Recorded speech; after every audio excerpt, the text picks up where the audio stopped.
நம்ம தென்னிந்தியாவிலேயே முடிசூடிய கடைசி மன்னராக நம்ம சிங்கம்பட்டி சீமராஜா அப்படிங்கக்கூடிய சிங்கம்பட்டி ஜமீன் ஒரு மன்னர் தான் அப்படின்னு சொல்கிறாங்க. அவங்களோட இன்றைக்கி அரண்மனைக்கு தான் வந்திருக்கோம். அவங்களோட நினைவு நாளை முன்னிட்டு இன்றைக்கி வந்து அவங்களோட வரலாறை பார்த்து நம்ம தெரிஞ்சுக்கணும். அவங்களோட வம்சம் வழி வழியாக வாழ்ந்து வந்துட்டு இருக்காங்க. அவங்களோட இதை நம்ம கேட்போம்.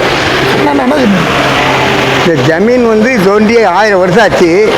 அதாவது முதல்ல வந்து பாளையக்காரர்ன்றது ஆங்கிலேயக்காரர் ஜமீன்தார்னு ஜமீன்தார் முறை மாறிச்சு.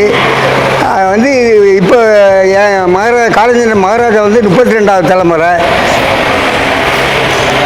வந்து இந்த ஜமீனுக்கு வந்து 5 கிராமம், 75,000 ஏக்கர் மேற்கு தொடர்ச்சி மலையில் பொதிகை மலையிலிருந்து களக்காட்டிலேருந்து 75,000 ஏக்கர் சொந்தது, 5,000 ஏக்கர் நஞ்ச புஞ்ச. இவ்வளோ பெருமைக்குரிய ஜமீன். இந்தியாவிலே கடைசி முடிசூடிய மன்னர் சிங்கம்பட்டி மகாராஜா. அவருடைய முழு பெயர் வந்து தென்னாட்டுப்படி நல்ல குட்டி சிவசுப்பிரமணிய கோமிசங்கர ஜெய தியாகமுத்து சண்முகசுந்தரம் முருகதாஸ் திருத்தபதி. இது அவளுக்கும் எனக்கு தான் தெரியும். அவங்க குழந்தைகளுக்கு கூட அது அதிகம் தெரியறதுக்கு வாய்ப்பு இல்லை. அவ்வளோ பெருமைக்குரியது. அவ வாழ்ந்த காலம் வந்து காலத்தில் நம்மளும் வாழ்ந்தோங்கிற பெருமை நமக்கு இன்றைக்கும் இருக்குது, என்றைக்கும் இருக்கும். இந்த சொரிமுத்தையனார் கோயிலில் வந்து அவங்க தான் முன்னிலை வைப்பாங்கன்னு சொல்லுவாங்களா, அதை பற்றி கொஞ்சம் என்னென்னு சொல்லுவாங்க? சொரிமுத்தையனார் கோயில் வந்து கேரளா ஜமீனுக்கு அரண்மனைக்கு சொந்தமானது. எட்டு வீட்டு பிள்ளை மாதிரி ஒரு கழகத்தில் திருவாங்கூரில் மாரதான மகாராஜா சின்ன பையனாக இருக்கும்போது விரட்டி விட்டாங்க. அந்த எட்டு வீட்டு பிள்ளை மாதிரும் அவங்களுக்கு சொக்கரங்க தான். அப்போது இங்கே சொரிமுத்தையனார் கோயிலில் வந்து தங்கியிருக்காங்க.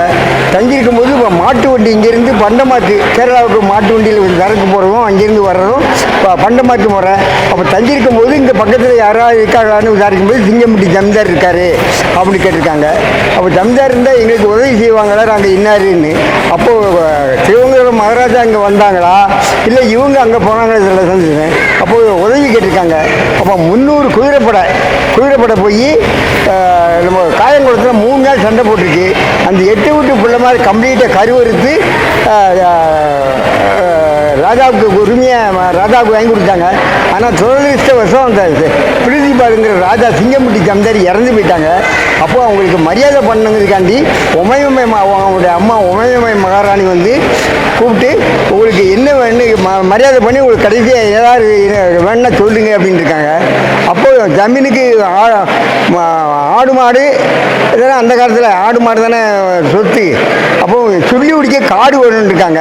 உடனே செப்பு பட்டயத்தில் எனக்கு தெரியல, செப்பு பட்டயமே இருந்து கோர்ட்டில் மிஸ் ஆகிட்டுது. செப்பு பட்டயத்தில் செப்பு தகட்டில் 75,000 ஏக்கர் ரத்த தானமாக மகாராஜா கொடுத்தாங்க. அது வந்து 1949 வரலையும் அந்த மலை இருந்தது. எனக்கே விவரம் தெரியும். அதுக்கப்புறம் கவர்மெண்ட்டுக்கு சுதந்திரம் கிடைச்ச உடனே அது கவர்மெண்ட்டுக்கு போயிடுச்சு. சரி, ஓகே சார்.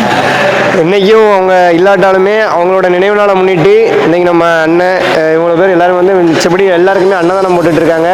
இன்னும் அவங்களோட வழியில் வந்து எல்லாரும் மக்களுக்குமே நல்லா பண்ணிகிட்டு இருக்காங்க.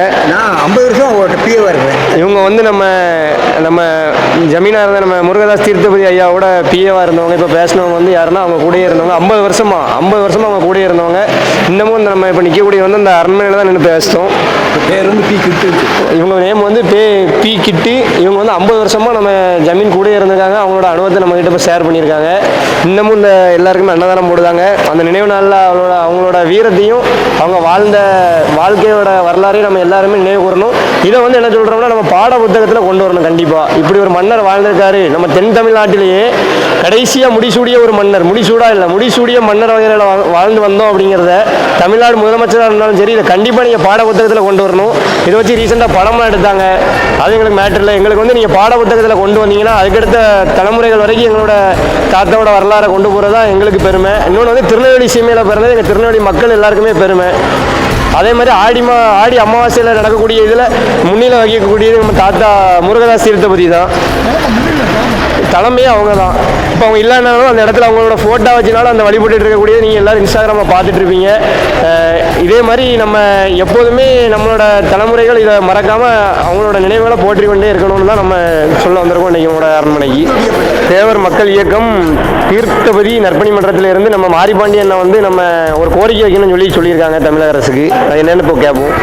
டிஎன் முருகதாஸ் தீர்த்தபதி மகாராஜாவின் 6வது ஆண்டு குரு பூஜை விழா சிறப்பாக நடைபெற்றது. அனைத்து மக்களுக்கும் அன்னதானம் வழங்கப்பட்டது. ஊர் மக்கள் எல்லாம் கலந்துக்கிட்டாங்க. வந்திருக்காங்க. தமிழக அரசுக்கு எங்கள் நீண்ட நாள் கோரிக்கை, இந்தியாவில் முடிசூட்டிய மன்னர் அவர்களுக்கு மணிமண்டபம் அமைத்து அவருக்கு உலகம் எங்கும் அவர் பேரை புகழ கொண்டு வர வேண்டும். பணிவுடன் அரசுக்கு எங்கள் வேண்டுகோள். தாமிரபரணி அதிபர் ராஜா தான். தாமிரபரணி நதியை காத்த மன்னர். அவர் ஒரு பெருமையான ஸ்கூலு, தீர்த்தபதி மகாராஜா ஸ்கூல் இருக்குது, அப்புறம் தீர்த்தபதி அரசு மருத்துவமனை இருக்குது. இது மாதிரி ஒரு மக்களுக்கு, அனைத்து மக்களுக்கும் ராஜா வந்து எல்லாத்துக்கும் சேவை செஞ்சுருக்காங்க. அந்த தமிழக அரசு வந்து ராஜாவுக்கு மணிமண்டபம் கட்டி அவர் புகழை செலுத்த வேண்டும் என்று பணிவுடன் கேட்டுக்கொள்கிறேன். கண்டிப்பாக நீங்கள் தமிழக அரசு வந்து பண்ணணும். ஏன்னா வந்து இப்படி ஒரு மன்னர் வாழ்ந்திருக்காரு அப்படிங்கிறத வந்து எடுத்துக்காட்டால் கண்டிப்பாக இந்த ஊரில் ஒரு மணிமண்டபம் கட்டணும். அதே இடத்துல அவங்களுக்கு ஒரு உருவ சிலையும் வைக்கணும். ஏன்னா இது வந்து நம்ம வைக்கக்கூடியது வந்து நம்ம தமிழக அரசோட கடமை.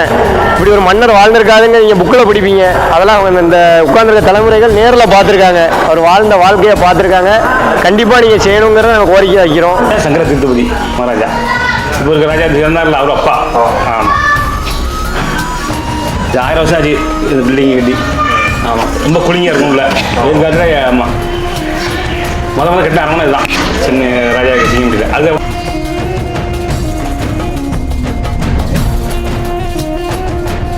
இடம் பூரா இதுதான். என்னென்ன அப்போ ஐநஸ் தான் கூடுவாங்க. ஐநஸ் பிரிட்டிஷ் கவர்மெண்ட்டு பூரா வருவாங்களா, அவங்க அப்போ உட்காந்து பேசிடுவாங்க. அப்போ ராஜா வந்து ஐநஸ் தான் கூடுவாங்க. ஐநஸ் வாங்க ஐநஸ் அப்படிம்பாங்க. அப்போ இங்கிலீஷ் அப்போ ராஜா படிச்சிருக்காரு. ராஜா வந்து சிலோனில் படிச்சிருக்காரு, இலங்கையில் படித்தார். நல்லா அவர் அப்பயும் எல்லாம் படிச்சிருக்காரு. அப்போ அவங்கள்ட்ட ஈக்குவலாக வந்து பேசுவாங்க அந்த இடம் தான். இப்போ சிஎம் ராஜா படம் எடுத்தது பூராமே இந்த ஃபுல் கவரி அவங்க ஹைஜாக் பண்ண மாதிரி தான். இந்த அரண்மனையே அவங்க கையில் தான் இருந்துச்சு. பூரா அவங்க தான் பெயிண்ட் பண்ணி விடுது, எல்லாமே எடுத்தது. இந்த இடத்துல சீன் வரும். நம்ம சிவகார்த்திகேயன் பேசுவார், நம்ம அவங்களோட சூரியெல்லாம் இன்னும் பேசுகிற இடம் இந்த தான். அவங்களோட ராஜாவோட ட்ரெஸ்ஸு பழைய அப்போ ட்ரெஸ்ஸு இது கடை ரீசெண்டாக போட்டது. இந்த ட்ரெஸ் பார்த்துப்பீங்க, ப்ளூ கலர் ட்ரெஸ்ஸு லாஸ்ட்டாக வருது. இது அவங்களோட இது இதை பார்த்தா பிரிட்டிஷ் கவர்மெண்ட்டே பயந்தது. அது அவங்க பிரிட்டிஷ் கவர்மெண்ட், அதாவது ஆங்கில கிழக்கிந்திய கம்பெனி வந்து பயந்ததே இதை பார்த்து தான் பயந்தாங்க. மற்ற எல்லாமே பயந்தாங்க, அவங்கள்ட்ட எல்லாமே இருந்துச்சு, பீரங்கி எல்லாம் இருந்துச்சு. ஆனால் இதை பார்த்து ரொம்ப பயந்துட்டாங்க. அதனால தான் அந்த அதனால அந்த ஆயுத தடை சட்டம் கொண்டு வந்து இதுக்காண்டி தான். இது அதிகமாக ஃபஸ்ட் கலர் அங்கே பெருமலை கலர் அந்த டீமாக வச்சுருந்தாங்க. அப்புறம் சிவகங்கை டீம் மருதபாண்டியர் அவங்களும் வச்சுருந்தாங்க. இங்கேயும் உண்டு சங்கராத் நம்ம முருகதாஸ் தீர்த்தபதியோட அவரோட பழைய ஃபோட்டோ, ஓல்டு ஃபோட்டோ. இது வந்து முத்துராமலிங்க தேவர். இதெல்லாம் எங்கே வச்சு எடுத்தோன்னா சிறுமுத்திரையர் கோயில். நம்ம ஆடி அமாவாசை அன்னைக்கு அங்கே தங்கியிருந்தாங்க. குடமுழுக்கு அன்னைக்கு ஆடி அமாவாசை அம்மா இல்லை, எதுனா யாரும் விட மாட்டாங்க.